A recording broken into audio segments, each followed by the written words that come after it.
नमस्कार, एक बार फिर से स्वागत है आप सबका मेरे channel the dark world secrets with Myra में। आप सुन रहे हैं साया एपिसोड 4। शुरू करने से पहले मेरी आप सबसे गुजारिश है कि यदि आप सबने साया एपिसोड 1, 2, 3 नहीं देखा है तो पहले जाकर उसे जरूर देख लीजिए। कहानी अब तक। बाबा जी घर में आ जाते हैं। पारुल बाबा जी से मिलती है, बाबा जी को सारी बात बता देती है। रुद्र भी बाबा जी से मिलता है। बाबा जी पारुल को एक सूची देते हैं। पारुल बाबा जी से कहती है कि अभी रुद्र बहुत छोटा है और वह रुद्र को अपनी माँ के घर छोड़कर जल्दी ही वापस आ जाएगी। उसके बाद सारा काम जल्दी जल्दी करवा देगी। बाबा जी पारुल की बात से सहमत होते हैं और उसे जाने की अनुमति दे देते हैं। पारुल रुद्र को लेकर बाहर आ जाती है तो देखती है कि बाहर काला धुआं छाया हुआ है और तेज आंधी चलने लगी है। पारुल डर जाती है और रुद्र को लेकर वापस आ जाती है और बाबा जी को सब कुछ बता देती है। बाबा जी अपने झोले से अभिमंत्रित धागा निकालते हैं और पारुल और रुद्र दोनों के हाथ पर बांध देते हैं। पारुल रुद्र को लेकर फिर से बाहर जाती है। वही माहौल होने के बाद भी अब की बार पारुल नहीं डरती है और रुद्र को लेकर गाड़ी में बैठ जाती है और गाड़ी को लेकर अपनी माँ के घर रवाना हो जाती है। रास्ते में पारुल को एक गिरा हुआ पेड़ दिखाई देता है। इधर बाबा जी आदित्य की माँ से कहते हैं कि वह उनको आदित्य का कमरा दिखा दें ताकि वह आदित्य से बात कर सकें कि क्या आदित्य उस आत्मा को पहचानता है। आदित्य अपने दिमाग पर जोर डाल रहा होता है पर उसे कुछ भी याद नहीं आता है कि उसने उसे कहाँ देखा है। अब आगे। आदित्य आराम कर रहा होता है और जोर भी डाल रहा होता है कि उसने उस आत्मा को कहाँ देखा है। बाबा जी फिर से आदित्य के कमरे में आते हैं। उधर पारुल रुद्र को लेकर अपनी माँ के घर पहुंच गई है। पारुल की माँ पारुल को देखकर बहुत खुश हो जाती हैं, पर पारुल का यूं अचानक आ जाना बिना बताए उन्हें थोड़ा सा अजीब लगता है। पारुल की माँ मिसेस शर्मा खुशी से अपनी बेटी को गले लगाती हैं और कहती हैं, अरे बेटा पारुल, तू बड़े दिनों बाद आई और आदित्य नहीं आए हैं तेरे साथ और यूं अचानक आ गई, तूने कुछ बताया भी नहीं। पारुल अपनी माँ की बात सुनकर थोड़ा सा चिढ़ जाती है और कहती है, क्या माँ, अचानक ही आ गई? क्या मैं अब अपने घर अचानक नहीं आ सकती? फिर वह थोड़ा सा थमकर कहती है, माँ मैं वैसे रुद्र को छोड़ने आई हूँ, अभी मैं यहाँ रहने के लिए नहीं आई हूँ, मैं 2-3 दिन बाद आप लोगों के पास वापस आऊंगी। पारुल की माँ उसे देखती हैं और कहती हैं, क्या हुआ बेटा, सब ठीक तो है ना, कोई परेशानी है? पारुल अपनी माँ को देखती है तो वह डर जाती है और घबरा जाती है और हड़बड़ाकर कहती है, हाँ हाँ हाँ, सब ठीक है ना, कहाँ कुछ हुआ है? कुछ भी तो नहीं। और माँ अभी मेरे पास टाइम नहीं है, मैं आपको बाद में बताऊंगी कि क्या बात है, मुझे भी बहुत जल्दी वापस जाना है। आप रुद्र का ख्याल रखिएगा और अगर उसे मेरी याद आएगी तो एक बार फोन पे बात करा दीजिएगा। मिसेस शर्मा पारुल को देखकर कहती हैं, यह भी कोई बोलने वाली बात है भला? तू बोलेगी तो ही मैं अपने नाती का ख्याल रखूंगी? वह मेरा नाती है, मैं उसका ख्याल वैसे भी रख लूंगी। और हाँ, तू चिंता मत कर, चल जा, अब तुझे देर हो रही है ना, तुझे जल्दी ही घर वापस पहुंचना है। और हाँ, दामाद जी का और घर के बाकी लोगों का ख्याल रखना। पारुल अपनी माँ से गले मिल रही होती है और कहती है, हाँ माँ, मैं जल्दी वापस आऊंगी।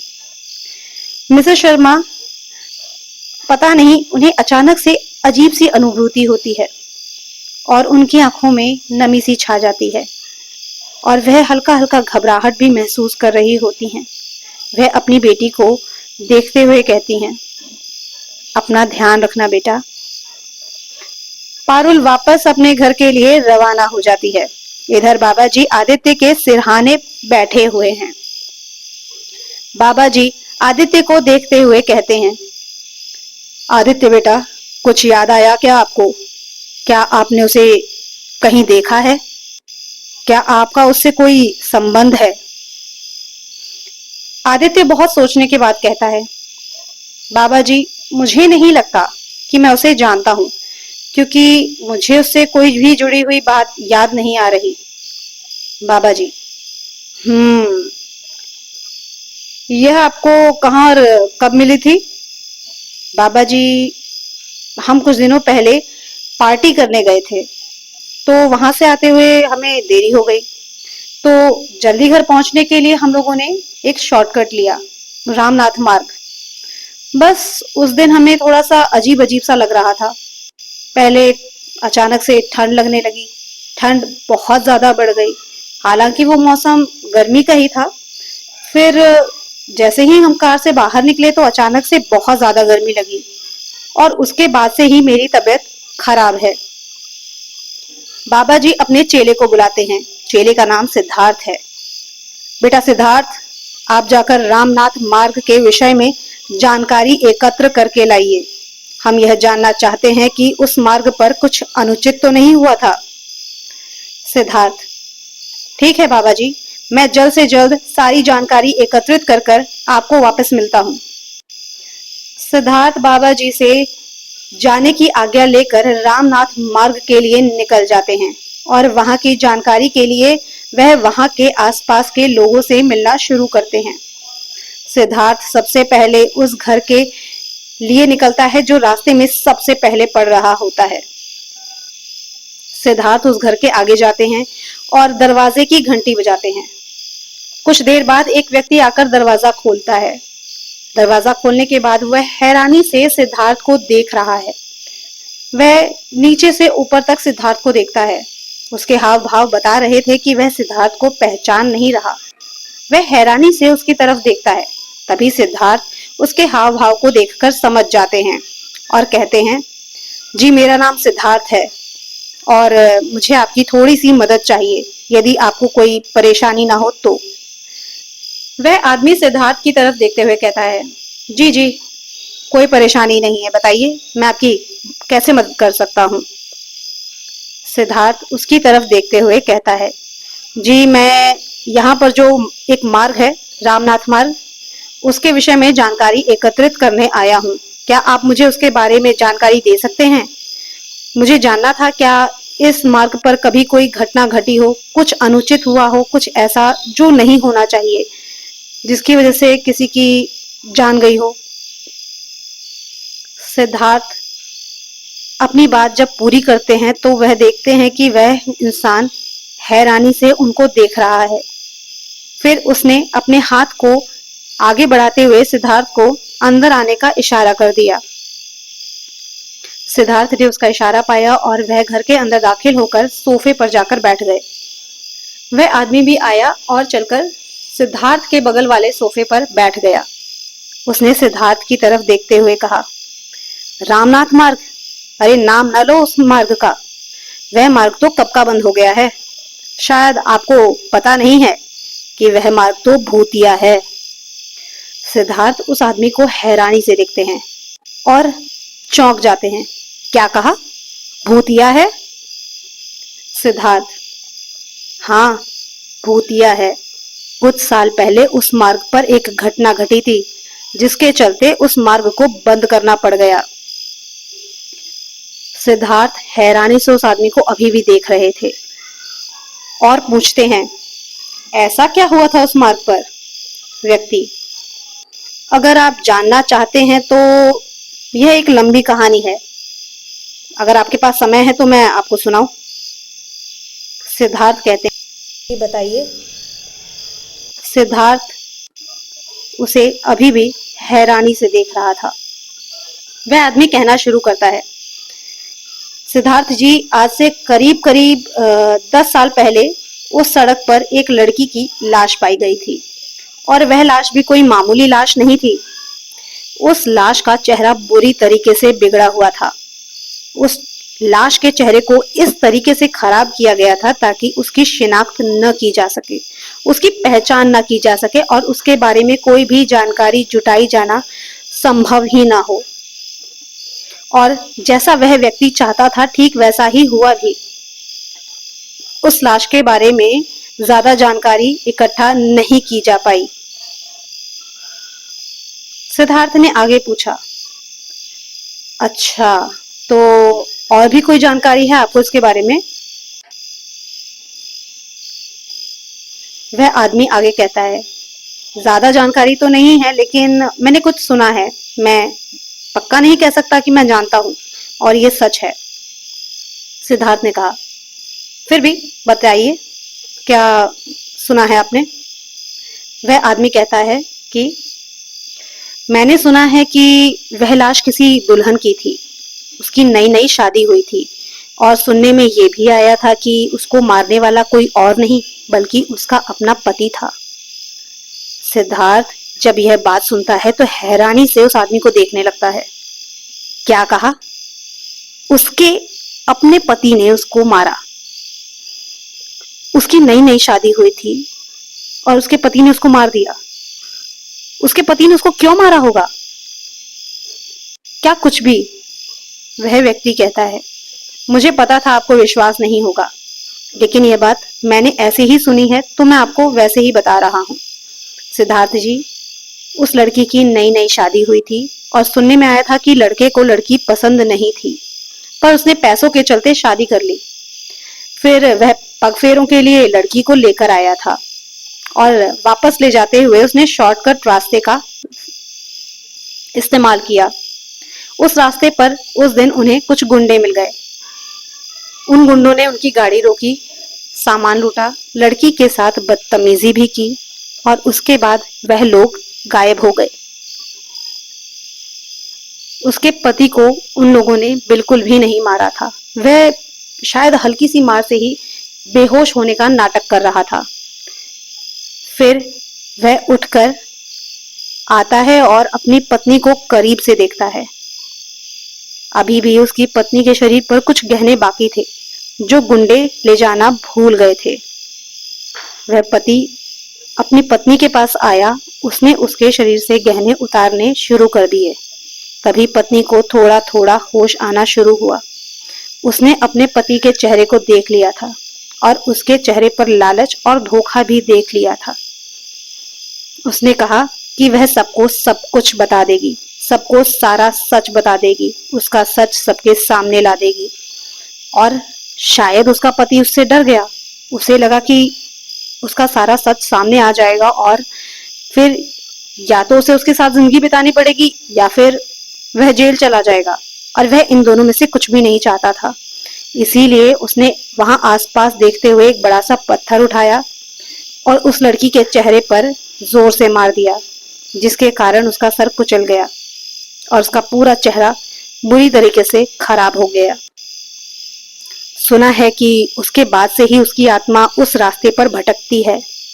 सिद्धार्थ, क्या किसी ने उस आत्मा को कभी देखा है या महसूस किया है? व्यक्ति, यह तो नहीं पता सिद्धार्थ जी, लेकिन हाँ, उस रास्ते से गुजरने वाले लोग आज तक नहीं बचे। सिद्धार्थ, जी ठीक है, अब मैं चलता हूँ, मुझे थोड़ा काम है। व्यक्ति, ठीक है सिद्धार्थ जी, पर मेरी आपसे एक विनती है कि आप उस रास्ते से मत जाइएगा। सिद्धार्थ हाँ में सर हिला देता है और वहां से निकल जाता है। सिद्धार्थ और लोगों से भी मिलकर जानकारी एकत्रित करता है और लगभग यही जानकारी उसे हर एक व्यक्ति ने दी कि हाँ, उस रास्ते पर किसी लड़की का कत्ल हुआ था जिसका कत्ल उसके ही पति ने किया था। उसके बाद उस लड़की की आत्मा उस रास्ते पर आज भी भटकती है और वहां से गुजरने वाले किसी भी व्यक्ति की आज तक जान नहीं बची। उस व्यक्ति ने सिद्धार्थ को यह भी बताया था कि इस बारे में बहुत सारे अखबारों में हेडलाइंस भी आई थी, जिसका शायद सिद्धार्थ को पता नहीं था। इधर पारुल घर पहुंच गई थी। पारुल बाबा जी से मिलती है और वह सूची लेकर सामान लेने के लिए निकल जाती है। सूची में कई तरीके की सामग्री लिखी हुई थी, जैसे कि लौंग, इलायची, नारियल, कपूर, हवन सामग्री, हवन की लकड़ियां और शुद्ध करने वाली अनेकों सामग्रियां। सिद्धार्थ जानकारी एकत्रित करके घर वापस आ गए हैं और बाबा जी से मिलते हैं। बाबा जी सिद्धार्थ को देखकर उससे पूछते हैं, सिद्धार्थ, क्या आपको कोई जानकारी प्राप्त हुई रामनाथ मार्ग के बारे में? सिद्धार्थ बाबा जी को देखकर कहते हैं, जी हाँ बाबा जी, जितनी जानकारी प्राप्त हुई है उसके अनुसार वहां पर उस रास्ते में एक लड़की का कत्ल हुआ था, जिसका कत्ल उसके पति ने ही किया था। उसके बाद से वह रास्ता बंद है। यह कत्ल लगभग 10 साल पहले हुआ था। उस रास्ते से जाने वाले किसी भी आदमी को वह जिंदा नहीं छोड़ती। उसकी मौत के बाद से उस रास्ते पे कई एक्सीडेंट्स हुए थे और कई सारी मौतें हुई थी, जिसके कारण से उस रास्ते को बाद में बंद कर दिया गया था, लेकिन फिर न जाने क्यों वह रास्ता फिर से खुल गया था। बाबा जी सिद्धार्थ की तरफ देखते हैं और कहते हैं, बहुत अच्छे सिद्धार्थ, बहुत अच्छी जानकारी एकत्रित करके लाए हो तुम। इसका मतलब कि यह जो आत्मा है उसका आदित्य और उसके परिवार से कोई भी संबंध नहीं है। यह मात्र एक संयोग है कि वह दोनों उस दिन उस रास्ते पर से गुजर रहे थे और इस कारणवश वह इनके पीछे पड़ गई है। सिद्धार्थ के चेहरे पर अभी भी हैरानी के भाव थे। वह बाबा जी ने पढ़ लिए थे। उन्होंने पूछा, सिद्धार्थ, क्या समस्या है? सिद्धार्थ ने हैरानी से बाबा जी की तरफ देखते हुए कहा, बाबा जी, एक बात मुझे परेशान कर रही है। उस आदमी ने कहा कि आज तक उस रास्ते से जाने वाले किसी भी इंसान को उस आत्मा ने जिंदा नहीं छोड़ा। तो ये दोनों भी तो उस दिन उस रात उसी रास्ते से गुजर रहे थे, तो उस आत्मा ने इन दोनों को कैसे छोड़ दिया? उसने इन्हें मारा क्यों नहीं? मैं ये नहीं चाहता कि वो इन्हें मार देती, लेकिन उन्हें न मारने के पीछे की क्या वजह है, यह बहुत बड़ी बात है। सिद्धार्थ अपनी बात कह चुके थे, लेकिन बाबा जी को भी यह बात थोड़ी सी अजीब लगी कि हाँ, उसने इन्हें मारा क्यों नहीं? वह सिद्धार्थ के शरीर में क्यों वास कर रही है? लेकिन सिद्धार्थ तो कह रहा है कि वह उस लड़की को नहीं जानता। फिर बाबा जी ने सिद्धार्थ की तरफ कहा, सिद्धार्थ, आदित्य उस लड़की को नहीं जानता है, ऐसा आदित्य को लगता है, पर हो सकता है कि उसका कोई संबंध हो, इसीलिए वह लड़की आदित्य के शरीर में वास कर रही हो। अब इसका क्या कारण है यह तो हम नहीं जानते, यह तो वह आत्मा ही जानती है और वही बता सकती है। सिद्धार्थ, बाबा जी, इस लड़की के परिवार के विषय में पता लगाना बेहद मुश्किल था, इसीलिए मैं उसके परिवार के बारे में पता नहीं लगा पाया हूँ, क्योंकि इस लड़की के चेहरे को बहुत बुरी तरीके से बिगाड़ दिया गया था, ताकि इसके परिवार और इसके सदस्य को भी इसकी पहचान न हो सके और उसके परिवार के बारे में कोई भी जानकारी न निकाली जा सके। इसीलिए मैं उसके परिवार को नहीं जान पाया हूँ। यह नहीं पता कि इसके परिवार में कौन कौन था और इसके परिवार को इसकी मृत्यु के विषय में जानकारी थी या नहीं थी, और अगर थी तो क्या और कितनी थी। बाबा जी कहते हैं, तब तो हमारे पास दो ही मार्ग बचते हैं, या तो हम इस आत्मा को बिना कुछ जाने मुक्ति दिलाने की कोशिश करें, या फिर यह आत्मा हमें अपने बारे में खुद ही बता दे। तब तक पारुल भी सारा सामान लेकर वापस घर पहुंच जाती है। बाबा जी द्वारा दी गई सूची को पारुल लेकर सामान जल्दी से खरीद कर वापस आ गई थी और वह सारा सामान ले जाकर किचन में रख देती है। इधर बाबा जी भी मिसेस खुराना और सिद्धार्थ के साथ मिलकर बाकी तैयारियां कर लेते हैं। बाबा जी पारुल को बुलाते हैं और कहते हैं, बेटा, इस घर में गंगा जल है? पारुल, जी बाबा जी, गंगा जल तो है। बाबा जी पारुल को एक लुटिया देते हैं और कहते हैं कि बेटा, इसमें गंगा जल लेते आओ। बाबा जी द्वारा दिए गए लोटे को लेकर पारुल जाती है और उसमें गंगा जल लेकर वापस आ जाती है। बाबा जी सिद्धार्थ से आम का एक पल्लो मांगते हैं। सिद्धार्थ बाबा जी को आम का पल्लो पकड़ाते हैं। बाबा जी आम के पल्लों से पूरे घर में गंगा जल छिड़कने लगते हैं और घर को पवित्र करने लगते हैं। जब पूरे घर में बाबा जी गंगा जल छिड़क लेते हैं, तब वह महसूस करते हैं कि गंगा जल छिड़कने के कारण बहुत अजीब अजीब सी आवाजें आने लगती हैं। गंगा जल छिड़कने की वजह से वह आत्मा बेचैन होती है और बाबा जी को बार बार रुकने का आदेश देने लगती है। बाबा जी उस आत्मा को आदेश देते देख हैरान थे। उसके बाद वह उस आत्मा का आदेश अस्वीकार कर देते हैं और उसे अनदेखा कर देते हैं। उसके बाद कहते हैं कि अब मंदिर की शुद्धि करके मंदिर में भी दिया जलाना होगा। बाबा जी पारुल से कहते हैं कि बेटा, यह काम आपको करना होगा। इस मंदिर की पहले से अच्छे से साफ सफाई करो, उसके बाद इस मंदिर में दिया जला देना। पारुल बाबा जी द्वारा दिए गए आदेश का पालन करने लगती है और मंदिर की साफ सफाई में लग जाती है। मंदिर की साफ सफाई करने में पारुल को लगभग 1 घंटा लग जाता है। साफ सफाई करने के बाद पारुल जैसे ही दिया जला रही होती है, अचानक से तेज हवा चलने लगती है। पारुल चलती हुई तेज हवा को देखकर परेशान हो जाती है। पारुल के मन में यह बात आती है कि यदि इसी तरह हवा चलती रही तो वह दिया किस प्रकार जला पाएगी। पारुल उठकर खिड़की बंद करती है। साथ ही साथ वह डर जाती है कि यह सब उस आत्मा की चाल हो सकती है, ताकि वह सब दिया जलाकर घर को पवित्र न कर पाए और उसकी शक्ति कम ना हो जाए। खिड़की बंद करके आने के बाद पारुल दिया जलाने जाती है। पारुल जैसे ही दिया जलाने जाती है, वैसे ही किसी की चिल्लाने की आवाज आती है। पारुल आवाज सुनकर डर जाती है। वह हिम्मत करके माचिस की तिल्ली फिर से माचिस पर जलाने के लिए रगड़ती है कि फिर से चिल्लाने की आवाज आती है। अब की बार पारुल ने यह आवाज ध्यान से सुनी थी। अब की बार उसे सुनाई दे रहा था, मम्मा, मम्मा, मम्मा। पारुल मन में सोचती है कि यह आवाज तो रुद्र की लग रही है। पारुल के मन में डर आ जाता है। वह एक पल के लिए भूल जाती है कि वह रुद्र को अपनी मम्मी के घर छोड़कर आई थी। पारुल भागकर बाहर जाती है और रुद्र को देखने के लिए वह तेजी से निकलती है कि अचानक से पारुल के कानों में अट्टहास की आवाज सुनाई देती है।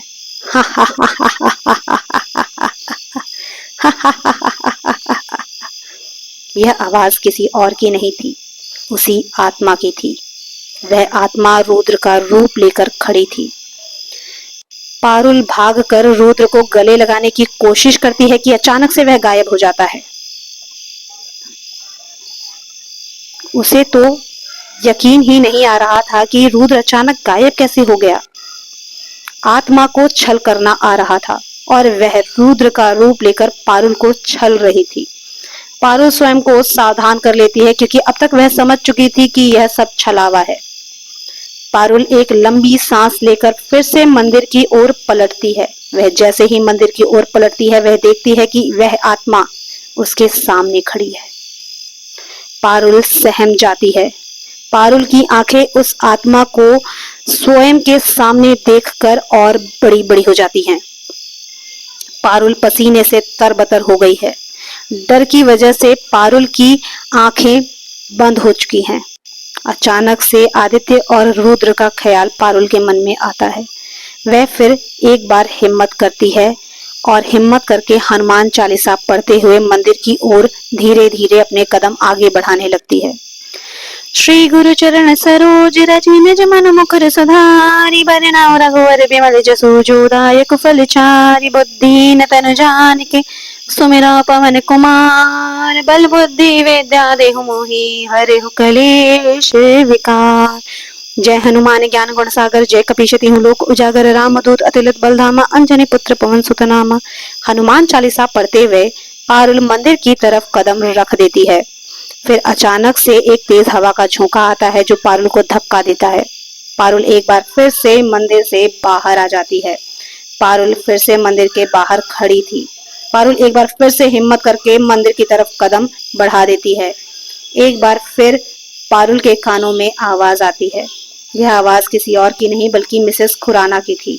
पारुल पलटकर देखती है तो उसे मिसेस खुराना दिखाई दे रही थी। मिसेस खुराना पारुल को देखकर कहती है, पारुल, पारुल बेटा, ये क्या कर रही है तू? मंदिर में क्यों जा रही है इस वक्त? तुझे पता है ना इस वक्त मंदिर में नहीं जाया जाता है। चल बाहर आ और सुन बेटा, देख आदित्य की तबीयत कितनी खराब है और तू मंदिर और पूजा पाठ के चक्कर में लगी हुई है। मंदिर में दिया बाद में जला देना, पहले चलकर तू आदित्य को देख ले। अभी यह सही वक्त नहीं है। पारुल को यकीन हो जाता है कि यह जो बोल रही है यह कोई और नहीं बल्कि उसकी सास ही है और उसे बुला रही है। पारुल मंदिर से कदम बाहर निकालने ही वाली होती है कि बाबा जी आ जाते हैं। पारुल देखती है कि मिसेस खुराना बाबा जी को गुस्से में देख रही हैं और उनकी सांसें बहुत तेज चल रही हैं। बाबा जी, पारुल बेटा, इसके छलावे में मत आना। यह तुम्हारी सास नहीं है, यह वही बुरी आत्मा है और तुम्हें तुम्हारे मार्ग से भटकाने की चेष्टा कर रही है। तुम अपने पथ पर अग्रसर रहो और स्वयं पर केंद्रित रहो। तुम्हें दिया जलाना है। जाओ बेटा, दिया जला दो। मिसेस खुराना, जो कि मिसेस खुराना नहीं है, वह आत्मा अब अपने असली रूप में आ जाती है और बाबा जी को घूर घूर कर देखती है। चुप हो जा, चुप हो जा, नहीं तो मार दूंगी तुझे। बाबा जी उस आत्मा से कहते हैं, तू क्या मारेगी मुझे? मुझे? मैं तेरे अस्तित्व को समाप्त कर दूंगा। तूने बहुत लोगों की जान ली है। यह तो नहीं जानता कि मैं तुझे कैसे समाप्त करूंगा, लेकिन तुझे समाप्त करने का मार्ग मैं जरूर खोज निकालूंगा। वह आत्मा तेजी से बाबा जी की ओर गुस्से से बढ़ती है और उनका गला पकड़ने जा ही रही होती है कि बाबा जी को वह जैसे ही छूती है उसे एक झटका सा लगता है और वह दूर जाकर गिर जाती है। बाबा जी, तुझे क्या लगा मैं कोई ऐसे ही हूँ और तू मुझे आसानी से यहाँ से भगा देगी, नहीं तो मेरा अंत कर देगी? इतना आसान नहीं है तेरे लिए मेरा अंत करना। तेरे जैसी कई आत्माओं का अंत किया है मैंने। वह आत्मा बहुत तेजी से गुस्से में सांस ले रही होती है, जोर जोर से हंसने लगती है और कहती है, तेरा अंत ना सही, इस घर के बाकी लोगों का तो अंत मैं कर ही सकती हूँ। और जोर जोर से हंसने लगती है बाबा जी कहते हैं, तुझे क्या लगता है मेरे रहते और इन लोगों को तुम यहाँ नुकसान पहुंचा पाओगी? तुम इनका अंत कर पाओगी? मैं यहाँ इसलिए नहीं आया हूँ, मैं इन सबको बचाने के लिए आया हूँ। मैं यहाँ इसलिए आया हूँ ताकि मैं इन सब की रक्षा कर सकूं तुझसे। बाबा जी उसे कहते हैं, पारुल बेटा, तुम इस पर ध्यान मत दो। जाओ और जाकर जल्दी से अपना कार्य समाप्त करो। जाओ बेटा, जल्दी से मंदिर में दिया जला दो। मंदिर में दिया जलाने से इस घर में आधी अशुद्धि समाप्त हो जाएगी। बेटा, तुम्हें कोई पूजा या आरती आती है? जगजननी माँ दुर्गा की आरती भी कर देना और थोड़ा जोर से करना। पारुल मंदिर का दिया जला देती है। दिया के जलते ही जैसे मानो घर में अजीब सा वातावरण जाता है, जैसे उस घर से काली छाया हट रही हो। दियों के जलते ही वह आत्मा तड़पने लगती है। वह मंदिर की घंटी उठाती है और आरती की थाल उठाती है। साथ ही साथ पारुल जगजननी माँ देवी दुर्गा की आरती गाने लगती है। आरती की आवाज कानों में पड़ते ही आत्मा जोर जोर से तड़पने लगती है और जोर जोर से चिल्लाने लगती है, बंद करो इसे, बंद करो, इसे बंद कर दो। इतने में पारुल की सास वहां आ जाती हैं। वह आत्मा पारुल की सास को हवा में ऊपर उठा देती है। बंद कर, नहीं तो इसे मार दूंगी, मार दूंगी इसे। बाबा जी कहते हैं, बेटा पारुल, अपने काम पर ध्यान दो, अपने ध्यान को भटकने मत देना। तुम्हारी सास की रक्षा मैं करूंगा, उनकी रक्षा के लिए मैं यहाँ पर हूँ। पारुल बिना रुके आरती गाती रहती है। वह आत्मा पारुल से कहती है, तुझे क्या लगता है तू इनसे बिल्कुल प्यार नहीं करती? मार दूं मैं इसे, मार दूं? बाबा जी कहते हैं, बेटा पारुल, पलटना मत, तुम्हारी सास का ध्यान मैं रख रहा हूँ। बाबा जी आगे बढ़ते हैं और उस आत्मा के ऊपर भभूत डाल देते हैं। आत्मा तो तड़पने लगती है और पारुल की सास को वहीं छोड़ देती है। पारुल की सास ज्यादा ऊपर नहीं थी, इसीलिए धड़ाम से नीचे गिरती हैं और उन्हें हल्की सी चोट आती है। थोड़ी देर के लिए घर में अचानक से शांति छा जाती है।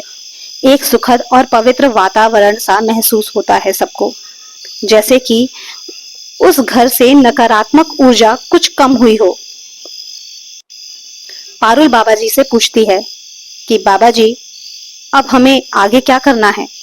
बाबा जी कहते हैं, बेटा पारुल, अभी तो तुमने पहली सीढ़ी चढ़ी है, अभी तो कुछ भी नहीं हुआ है, यह बस शुरुआत है।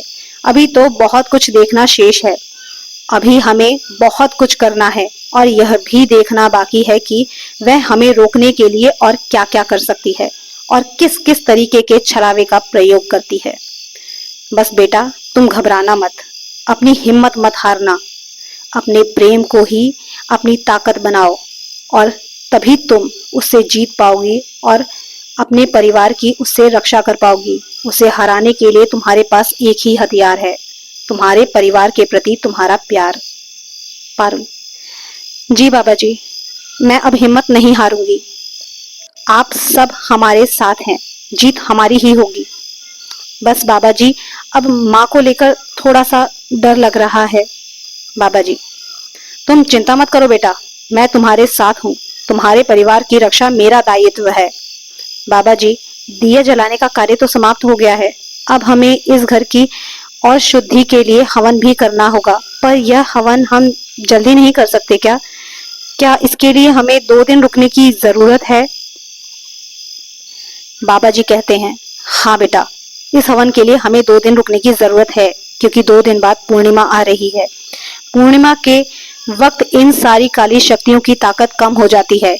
इससे हमें उस आत्मा को अपने वश में करने में और उसे हराने में काफी मदद मिलेगी। हम उससे जान सकते हैं कि वह आदित्य के साथ क्यों आई है और ऐसा क्यों कर रही है। आदित्य से कहीं उस आत्मा का कोई उद्देश्य तो नहीं जुड़ा? पारुल: बाबा जी, मुझे चिंता हो रही है आदित्य की तबीयत की। उनकी तबीयत बहुत ज्यादा खराब है, पूर्णिमा आने तक कहीं देर ना हो जाए। बाबा जी: तुम्हारी चिंता हम समझ सकते हैं पारुल, परंतु इस समय पहले हम लोग कुछ नहीं कर सकते। उस समय की तुम्हें प्रतीक्षा करनी ही होगी। हाँ, मैं एक कार्य अवश्य कर सकता हूँ। आदित्य के हाथों में यह अभिमंत्रित धागा बांध दूंगा, जिसकी वजह से वह आत्मा आदित्य के निकट नहीं आ पाएगी और उसे किसी भी प्रकार की हानि नहीं पहुंचा पाएगी। इस धागे से वह पूरी तरीके से सुरक्षित तो नहीं होगा, लेकिन उस आत्मा को उससे दूर भेजना आसान हो जाएगा। उसका अंत करके उसे मोक्ष प्रदान करना होगा। पारुल और मिसेस खुराना बाबा जी की बात से सहमत हो जाती हैं और कहती हैं, ठीक है बाबा जी, आपको जिस जिस वस्तु की आवश्यकता पड़ेगी आप हमसे बताइए, हम उस वस्तु को समय से पूर्व ही लाकर आपके समक्ष रख देंगे। बाबा जी हवन सामग्री की एक सूची बनाते हैं और पारुल को दे देते हैं। पारुल सामान लेकर बाजार चली गई है। बाबा जी मिसेस खुराना को बुलाते हैं और मिसेस खुराना कमरे में आती हैं और बाबा जी को नमस्कार करती हैं और बाबा जी के सामने बैठ जाती हैं। बाबा जी कहते हैं, देखिए, मैंने जितना भी इस आत्मा को समझा है, मुझे इतना ही समझ में आया है कि यह आत्मा सिर्फ शुद्धि करके या सात्विक कार्य को करके नहीं भगाई जा सकती है। मुझे किसी और की भी आवश्यकता पड़ेगी। मिसेस खुराना आश्चर्य में चिंतित होकर माथे पर उनके बल पड़ जाते हैं और रेखाएं बन चुकी हैं। वह हैरानी से बाबा जी को अचंभित होकर देखती हैं और पूछती हैं, बाबा जी, आपको किसकी आवश्यकता है? बाबा जी उनकी तरफ देखते हुए कहते हैं, देखिए, मैं सिर्फ सात्विक कार्य करता हूँ। मुझे किसी ऐसे व्यक्ति की आवश्यकता है जो काली शक्तियों का पूजक हो। मिसेस खुराना के चेहरे पर चिंता की लकीरें और बढ़ जाती हैं। मिसेस खुराना की चिंता को बाबा जी कुछ हद तक समझ जाते हैं और कहते हैं, आप चिंतित न हो। मुझे लग रहा है कि आप यह सोच रही हैं कि काली शक्तियों के पूजक को आप कैसे जानती होंगी, आप कैसे किसी को बुला सकती हैं, परंतु आप चिंता न करें, मैं अपने शिष्य को किसी काली शक्तियों के पूजक को ढूंढने के लिए जरूर भेजूंगा। मिसेस खुराना सहमति में सिर हिला देती हैं, मन ही मन सोचने लगती हैं, यह कैसी मुसीबत मेरे घर आ गई। इसको भगाने के लिए पहले बाबा जी के दर पर जाना पड़ा और अब वह काली शक्तियों के पूजक को बुलाने की बात कर रहे हैं। यह सारे विचारों का बवंडर सा मिसेस खुराना के मन में चल रहा था। बाबा जी सिद्धार्थ को बुलाते हैं। सिद्धार्थ बाबा जी के समक्ष खड़े हैं। बाबा जी सिद्धार्थ को देखकर कहते हैं, सिद्धार्थ, जाकर किसी काली शक्ति वाले पूजक को ढूंढ के लाओ, मुझे उसकी आवश्यकता पड़ेगी। यह आत्मा सिर्फ सात्विक कार्य से नहीं साधी जा सकती। यह आत्मा बहुत शक्तिशाली है और इसे कुछ समय भी हो चुका है और न जाने कितनी ही इसने जाने ली हैं, जिसे इसकी शक्ति बहुत ज्यादा बढ़ गई है। सिद्धार्थ हाँ में सर हिला देते हैं और कहते हैं, ठीक है बाबा जी। और वह काली शक्तियों के पूजक को ढूंढने के लिए बाबा जी से अनुमति लेकर निकल जाते हैं। सिद्धार्थ किसी काली शक्ति के पूजक को जानते तो नहीं थे, परंतु वह यह जानते थे कि यह लोग कहाँ मिलेंगे। एक ऐसी जगह थी जहाँ पर इन लोगों का एक गुट रहता था। उस तक पहुंचने में सिद्धार्थ को शाम हो चली थी। सिद्धार्थ ने देखा कि शमशान के पास अघोरी हैं और तपस्या कर रहे हैं। चिता जल रही है, शाम हो रखी है। चिता के जलने के बाद भी उसकी महक आ रही। सिद्धार्थ ने कुछ नाक सिकोड़ी और हिम्मत करके बाबा जी की तरफ निकल पड़ा। उसने सोच लिया कि उसे जाना तो है ही। जैसे ही सिद्धार्थ अघोरी घुट के पास पहुंचा, एक अघोरी ने उठकर उनसे पूछा, कौन है तू? कौन है और यहाँ क्या कर रहा है? मूर्ख, क्या तू नहीं जानता कि यहाँ पर इस समय किसी भी मनुष्य का प्रवेश निषेध है? सिद्धार्थ ने हाथ जोड़े और तुरंत घुटनों के बल बैठ गया और कहा, बाबा जी, मैं एक याचक हूँ, आपकी आवश्यकता है मुझे। अघोरी ने गंभीर आवाज़ में पूछा, क्या चाहिए तुझे? सिद्धार्थ ने कहा, बाबा जी, मेरे गुरु एक परिवार की मदद करना चाहते हैं। वह परिवार एक बुरी आत्मा से त्रस्त है, परंतु वह आत्मा इतनी शक्तिशाली है कि मेरे गुरुजी अकेले उसको भगाने में सक्षम नहीं हैं। उन्हें आपकी आवश्यकता है, इसीलिए उन्होंने मुझे आपको बुलाने के लिए भेजा है। अघोरी, तुझे आने में डर नहीं लगा? अकेला आया है या किसी को साथ भी लाया है? सिद्धार्थ, नहीं बाबा जी, मैं किसी को साथ नहीं लाया हूँ। डर तो लग रहा था, लेकिन मैं अपने गुरुजी की आज्ञा का पालन भी कर रहा हूँ और उस परिवार को इस मुश्किल घड़ी में मदद करने की कोशिश भी कर रहा हूँ। शायद यही मेरी हिम्मत का कारण है। अघोरी, तेरी हिम्मत मुझे अच्छी लगी। तेरी हिम्मत के कारण ही मैं चलूँगा तेरे साथ और उस परिवार की मदद करूँगा। सिद्धार्थ अघोरी बाबा को लेकर निकल जाते हैं। घर से शमशान काफ़ी दूर था, तो उन लोगों को घर तक पहुंचने में समय लग गया। घर की डोरबेल बजी तो पारुल ने दरवाज़ा खोला। बाबा को सामने देखकर पारुल के तो होश उड़ गए। बाबा का रूप ही ऐसा था।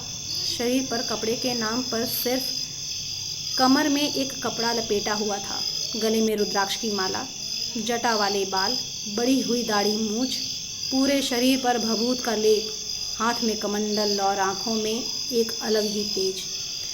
अघोरी बाबा देखने में तो रूप से काफ़ी भयावह लग रहे थे। दरवाज़ा खुलने के बाद भी जब पारुल की सास ने देखा कि घर के अंदर कोई नहीं आया है और पारुल दरवाजे पर ही खड़ी रह गई है, तब वह भी आगे बढ़ी। दरवाजे पर पहुंचते ही पारुल की सास की आंखें बड़ी हो गईं और फटी की फटी रह गईं। बाबा जी को देखकर मानो सांप सूंघ गया हो। अघोरी बाबा, बालिके, दरवाजे से हटोगी नहीं? क्या हम अंदर आ सकते हैं? पारुल को और पारुल की सास को जैसे झटका सा लगा। उनकी तंद्रा टूट गई। वह होश में आई और पारुल की सास ने स्वागत करते हुए और हकलाते हुए कहा, हाँ हाँ हाँ हाँ बाबा जी, आइए ना। वैसे तो वह स्वागत नहीं करना चाहती थी, पर अभी उनके पास कोई और चारा भी नहीं था। बाबा जी आकर सीधे सोफे पर बैठ गए। पूरे घर को ध्यान से देखने लगे, पूरे घर का जायज़ा लेने लगे और घर के सदस्यों का भी। अघोरी बाबा बाबा जी को नमस्कार करते हैं और कहते हैं, कहिए, मैं आपकी किस प्रकार से सहायता कर सकता हूँ? बाबा जी, मुझे उसके सत्य को जानने में एवं उसकी मुक्ति के लिए आपकी सहायता की आवश्यकता है। किसी आत्मा की मुक्ति करना आसान नहीं है और एक बुरी आत्मा की मुक्ति के लिए उसकी शक्तियों को कैद करना होता है। मुझे उसके लिए आपकी सहायता की आवश्यकता है। आप मेरी सहायता करेंगे तो आपको मुक्त करने के उपाय और उसे यहाँ से भगाने के उपाय भी मुझे मिल जाएंगे और उसे बंदी बनाना आसान होगा। अघोरी बाबा एक टक एक दिशा में घूरते हुए बोलने लगे, वह है यहाँ, यहाँ नहीं बल्कि अभी वह हम सबके साथ है। वह तुम लोगों की सारी योजनाएं सुन रही है। तुम क्या करने वाले हो उसके साथ और वह तुम्हें कैसे रोक सकती है इसकी भी योजना बना रही है। गुस्से में उसकी आंखें लाल और बड़ी हो रखी हैं। वह बहुत तेज़ी से सांसें ले रही है और एक एक करके तुम सबको घूर रही है। बाबा जी की बात सुनते ही सब डर गए और सब इधर उधर देखने लगे, जैसे कि इस कोशिश में हो कि वह यह जानना चाह रहे हों कि वह कहाँ खड़ी है। बाबा जी आगे बोले, इन सब की आँखों से ओझल हो सकती है वह, परंतु मेरे नहीं। तू जहाँ भी विद्यमान रहेगी, मेरी नज़रों से बच पाना और ओझल हो पाना तेरे लिए असंभव है। अघोरी बाबा आगे कहते हैं, इस कार्य की सिद्धि के लिए आपने पूर्णिमा का दिन अवश्य चुना होगा, क्योंकि इस दिन सारी आत्माओं की ताकत कम हो जाती है, उजाला उनकी शक्तियों पर भारी पड़ जाता है।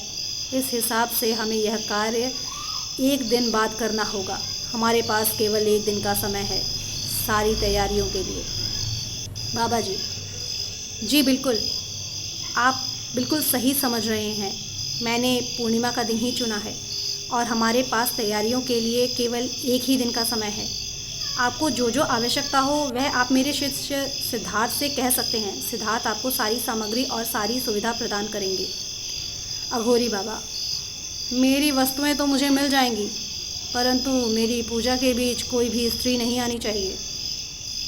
बाबा जी ने आश्वासन दिया कि उनकी पूजा के बीच में विघ्न डालने के लिए कोई नहीं आएगा और उन्हें यदि आवश्यकता के लिए किसी शिष्य की ज़रूरत है तो बाबा जी अपने ही एक शिष्य को बुलाकर अघोरी बाबा की सेवा में लगा देंगे। पारुल और पारुल की सास ने भी बाबा जी को आश्वासन दिया कि वह उनके पूजा के बीच में नहीं आएंगी। इसका कारण यह भी था कि पारुल और उसकी सास जानते थे कि तंत्र मंत्र की पूजा इस प्रकार की होती है कि वह दोनों उसको नहीं देख पाएंगी। अघोरी बाबा जी ने सिद्धार्थ से अपनी ज़रूरत के सामान मंगवा लिए थे और अब उन्हें पूर्णिमा के दिन के आने का इंतज़ार था। आखिर क्या होने वाला है पूर्णिमा के दिन? क्या सफल हो पाएगी बाबा जी और अघोरी बाबा जी की योजना? क्या वह कैद कर पाएंगे उस आत्मा की शक्ति को या फिर भगा पाएंगे उसे इस घर से? आखिर क्या राज है उस आत्मा का? क्यों पड़ी है वह आदित्य के पीछे?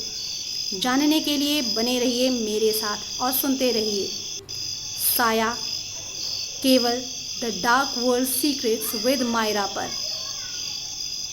एक ज़रूरी सूचना, यदि आप कहानी पढ़ने के शौकीन हैं तो आप इस कहानी को मेरी प्रतिलिपि प्रोफाइल पर जाकर पढ़ सकते हैं।